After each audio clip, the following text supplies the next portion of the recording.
गेलेमु आरो लाइमोन अनसाय बिफाननिफ्राय बा बिफाननि सहजुगाव भारतनि मोनसे गोजौ थाखोनि गेलेनाय जायखौ जोङो सन्तोष ट्रफी होननानै बुंदों बेनि मोनसे हानजा गेलेनाया 28 डिसेम्बर 2022 निफ्राय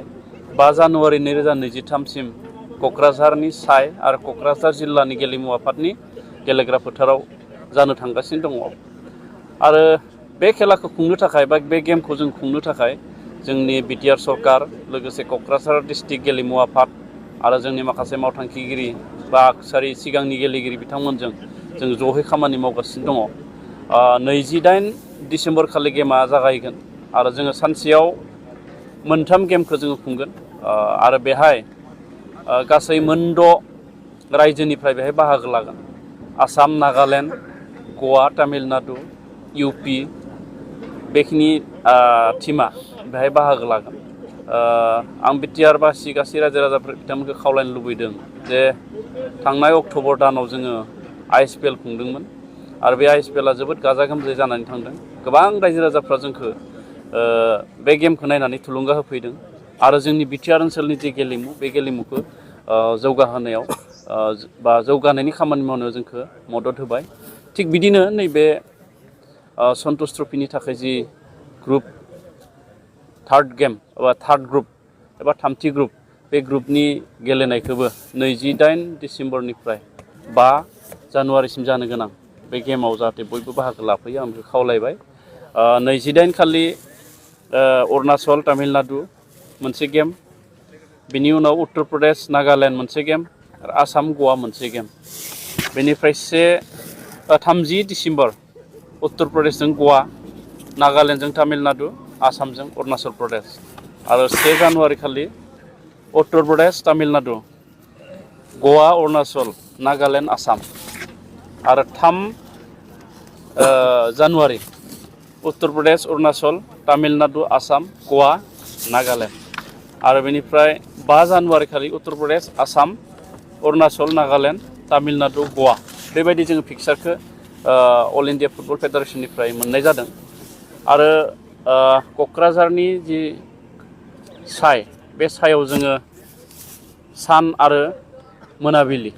बे मोननै समाव जों गेलेनायखौ खुंनो नागिरदों जायफ्रा साननि समाव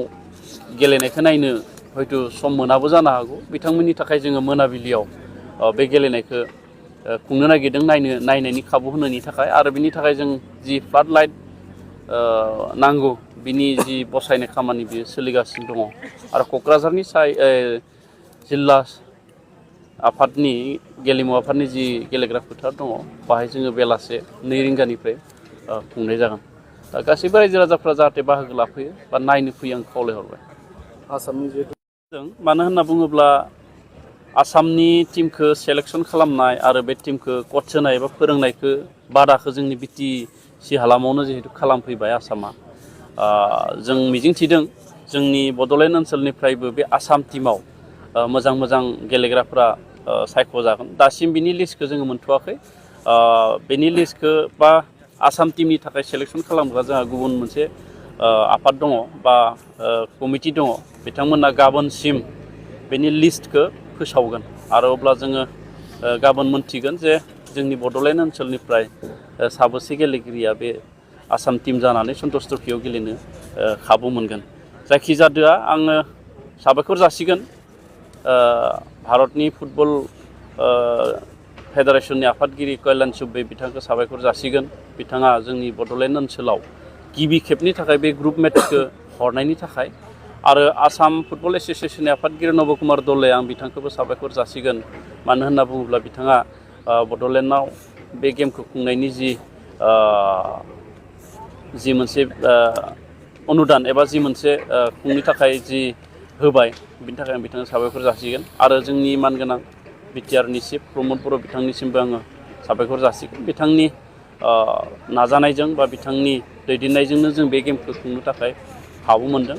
आरो जोंनि बिटिआर ओनसोलनि गासैबो गेलेग्रा